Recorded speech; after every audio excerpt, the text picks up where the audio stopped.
E olha, a temporada de chuvas aqui em Alagoas e novamente assistimos à tragédia que resulta em enxurradas, alagamentos, desabamentos e quedas de barreiras em diversas cidades do estado.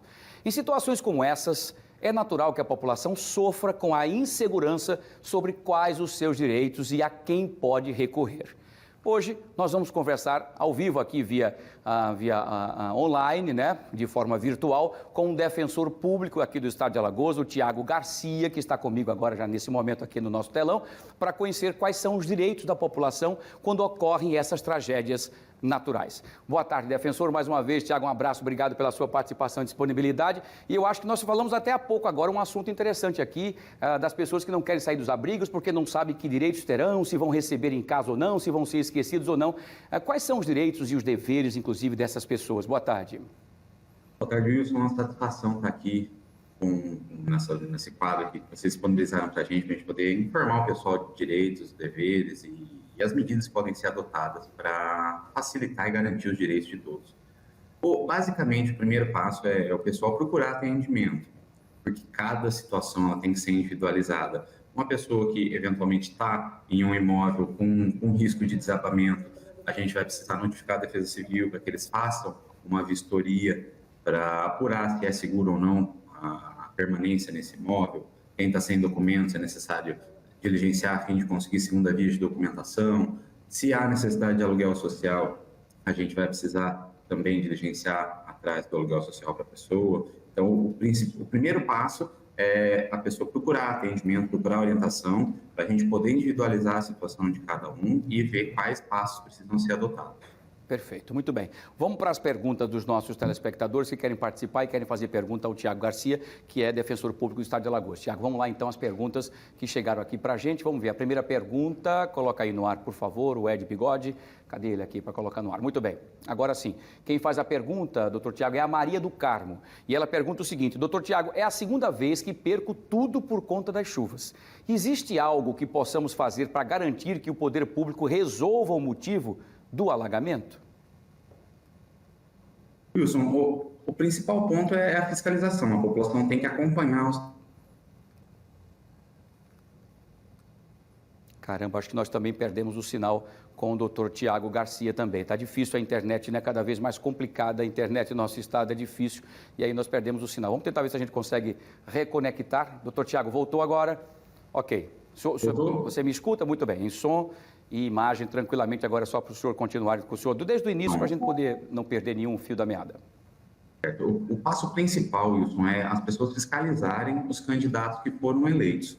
A eleição, a votação é apenas o primeiro passo, mas existe todo um trabalho que é feito pelos candidatos que as pessoas votaram e tem que ser acompanhado pela população. Eles têm que ver o que está sendo feito, o que não está sendo feito, especificamente com relação à melhoria estrutural. Vai ser analisado se os municípios e se as regionais, eles possuem plano de gestão de saneamento básico, plano de gestão de recursos hídricos. Se possui, a gente vai precisar analisar o porquê não está sendo seguido. Se não há esse plano, a gente vai precisar analisar se há algum motivo para não existir esse plano de gestão, se ele está sendo elaborado. Isso tudo tem que ser analisado em cada município que foi afetado, em cada região, mas o principal ponto é que a população fiscalize o trabalho dos candidatos, porque é dever, nesse ponto da população, acompanhar o que está sendo feito para garantir o direito da própria população. Na verdade, exigir também as políticas públicas, né, dos nossos representantes. Muito bem, doutor Tiago. Vamos lá para a segunda pergunta de hoje. Quem faz a pergunta é o doutor Tiago Garcia, defensor público do estado de Alagoas, é a Silvia Nascimento. Hoje a mulherada está participando com força. Ela quer saber o seguinte, doutor Tiago: estou desabrigada, doutor Tiago, e não consegui o aluguel social. A Defensoria Pública pode me ajudar? Pode sim, Wilson. A gente vai ter que analisar daí, nesse caso, qual foi o motivo dessa negativa do aluguel social, se teve algum fundamento para isso. A gente vai entrar em contato com o município, vamos verificar se é realmente o caso de indeferir o aluguel social, se a gente consegue isso administrativamente. Não sendo possível conseguir esse aluguel social de maneira administrativa, é possível ingressar com ação judicial para tentar esse suporte para a pessoa que necessite. Muito bem, só para a gente finalizar, doutor Tiago, na verdade, e uma coisa que vocês sempre batem nessa tecla aqui, que é as pessoas que, por exemplo, às vezes querem resolver logo indo para a justiça.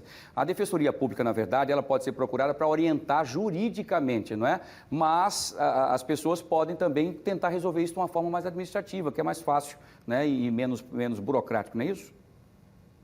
Isso, com certeza. E a própria defensoria, a gente consegue tentar uma solução prévia ao processo judicial de maneira administrativa. Geralmente, essa via é, inclusive, mais rápida do que a via judicial, seja por meio de reuniões, por meio de ofícios, a solução costuma ser mais eficaz e mais rápida pela via administrativa. E caso não seja possível conseguir essa solução administrativamente, a gente recorre à via judicial. Perfeito, muito bem, bem explicadíssimo. Mas vamos lá para a terceira e a quarta e última pergunta de hoje. Quem pergunta aqui é o Dr. Tiago Garcia, deixa eu ver quem é o Manuel dos Santos. O Manuel pergunta o seguinte: tem como agir antes para que esses acidentes não causem tantos estragos como vem acontecendo? Quem a gente pode acionar, Dr. Tiago? É a pergunta do Manuel dos Santos. Nesse caso, entra naquele ponto da existência ou não do plano de gestão de recursos hídricos. A gente precisa ver se o município afetado possui um plano, se a região em que esse município se encontra possui esse plano. É possível analisar se a concessionária de serviços de saneamento ela está fazendo obras, se não está, se essas obras estão de acordo com a legislação, se estão de acordo com esse plano de saneamento, esse plano de gestão de recursos hídricos. Mas o órgão responsável pela fiscalização, tanto é o próprio poder público, questão de prefeitura, que acompanha a situação de obras, mas é possível procurar Defensoria Pública, Ministério Público, para que seja verificada se está sendo feita essa observância das normas sobre o saneamento e a gestão de recursos hídricos. Ou até a própria a Secretaria de Infraestrutura dos seus municípios, né? Na verdade, é só para as pessoas entenderem, porque a verdade da Defensoria Pública, ele é um auxiliador, né? Para que você tenha ali uma pessoa que te oriente, caso você necessite entrar para a esfera jurídica. É bom que você tente de conversar, até de repente, como o senhor bem disse, né, doutor Tiago? De repente a pessoa pode procurar a Defensoria até para uma orientação, mesmo que seja na esfera administrativa, não é isso? Exato, exato. A gente analisa qual é a situação, que ainda que tenham vários afetados pelas enchentes, cada pessoa foi afetada de uma forma, cada pessoa está numa situação diferente e, às vezes, a orientação que a gente passa para uma pessoa não é necessariamente válida para outra pessoa. Então, o primeiro passo é a pessoa procurar essa orientação para a gente poder analisar a situação de cada um e ver qual que é a medida que pode ou não pode ser feita no caso dela. Perfeito, muito bem explicadíssimo e didático. Muito bem, doutor Tiago Garcia, mais uma vez, muito obrigado pela sua participação, pela sua disponibilidade. Eu digo sempre que esse quadro é fantástico, porque a gente acaba cada vez mais aproximando a população da Defensoria, e esse é o nosso papel, e é o papel da Defensoria, que é defender os cidadãos aqui, no caso, alagoanos. Muito bem, um abraço, doutor Tiago, um abraço, grande sucesso, bom final de semana, até a próxima. Obrigado, Wilson. Um abraço. Sucesso, bom trabalho, tudo de bom. Doutor Tiago Garcia, defensor público do Estado de Alagoas, não fala defensor, prestação de serviço pura aqui para você no nosso fenômeno. Fique alerta, tá bom? Muito bem.